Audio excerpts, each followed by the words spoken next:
Hey there, this is Paleontologizing. I'm Danny Anduza, and today, for the first time, we are climbing into the quarry cage.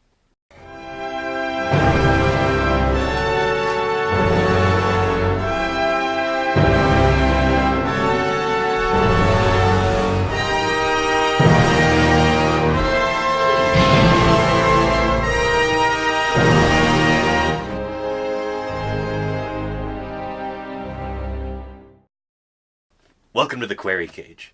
This is the part of Paleontologizing in which I answer questions from you, the viewers. Now keep in mind that I do not pretend to be an expert in everything, so I'm going to try and play to my strengths here, and I'll try and let you know when I don't know what the hell I'm talking about. Now to start us off for this first episode, I managed to cajole some friends of mine into telling me some things that they were curious about. So let's go ahead and give the cage a spin and see what they want to know.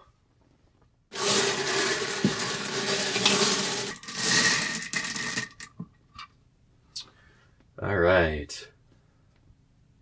Let's see.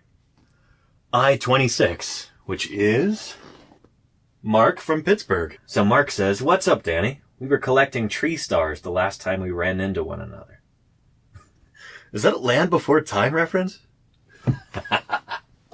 Anyways, I've got a few questions. Can't wait to see what answers you fossilitate. Ooh, that is a solid fossil pun. Man, I dig it. So first off, Mark asks, which dinosaurs could jump? That is an excellent question.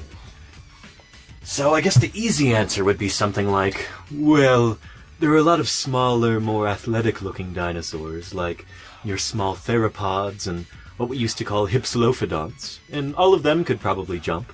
But then the bigger you get, the less likely you are to be able to jump, so the big sauropods probably couldn't, and, somewhere in there's probably a cutoff for jumping ability. But that's a lazy answer, because it's not actually based on any real data. And given that this is paleontologizing, I think you expect better than that. So how do we determine for real which dinosaurs could jump? Well, rather than just speculating about how extinct animals may have behaved, we can actually look at real evidence of their behavior in things like fossil footprints. Now, if you find an obvious jump in a trackway, then you could definitively say, this dinosaur could jump. After which, all you'd really have to do is determine which species of dinosaur left that trackway.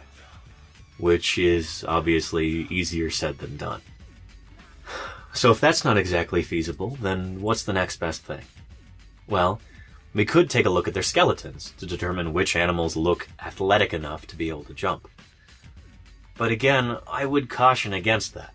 And to see why, let's take a look at one of my favorite animals that lives today in Montana.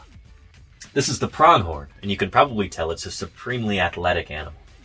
Out of all the animals native to the Americas, the pronghorn is the fastest runner because it evolved to outrun the American cheetah, which is now obviously extinct. You look at a pronghorn skeleton, and you might say, yep, that looks very athletic. I'll bet that animal is an excellent jumper. But here's the thing. Pronghorn can't jump.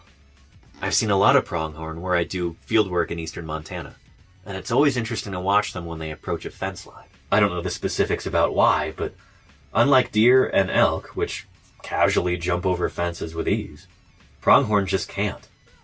I've been told that if they try to jump over, they actually risk breaking their legs. If they want to get to the other side, they'll try to clamber underneath, which can pose a serious problem to their mobility. Pronghorn need to migrate long distances every year, and so when they encounter a fence that's built too low, they get stopped in their tracks. So here's the important question. If all we had were their skeletons, would we ever be able to tell that one of these animals is a skilled jumper and the other one isn't? Maybe there's some subtle telltale sign in there somewhere that says, obviously a deer can jump, but a pronghorn can't. But if there is, I certainly don't know about it. So if we could figure that out, if we could find some surefire skeletal signal for jumping ability, maybe it could help us determine which dinosaurs could jump and which couldn't. So, Mark, to answer your question, we don't really know.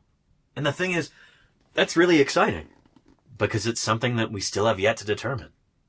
So young aspiring paleontologists of the world, take note. If you tackled this problem, could be the key to some really cool discoveries.